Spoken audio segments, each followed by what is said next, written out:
জুমার নামাজের প্রথম সুন্নত হচ্ছে ফজরের নামাজটা কি পড়া? জামাতে। আফদালুস সালাওয়াত ইনদাল্লাহি সালাতুল ফাজরি ফি ইয়াউমিল জুমআতি ফি জামাআহ। বিশ্বনবী বললেন জুমার নামাজের 15টা সুন্নত মুখস্থ রাখতে হবে। 1 নাম্বার সুন্নত ফজরের সালাত জামাতে পড়তে হবে। 2 নামাজ মুনাফিকদের কাছে সবচেয়ে কঠিন, একটা হচ্ছে ফজরের নামাজ আর একটা এশার নামাজ। এক আলেমকে জিজ্ঞেস করা হলো ফজরের বাতাসটা এত ঠান্ডা আর স্নিগ্ধ কেন?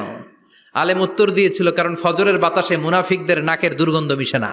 ফজরের বাতাসটা স্নিগ্ধ, ফজরের সময় আল্লাহওয়ালাদের আনাগোনা, মুসল্লিদের আনাগোনা, ইসলামের পক্ষের শক্তির আনাগোনা। চিল্লায় বলেন ঠিক কিনা? মসজিদে নববীতে জুমার নামাজের দৃশ্য আর ফজরের নামাজের দৃশ্য ছিল এক।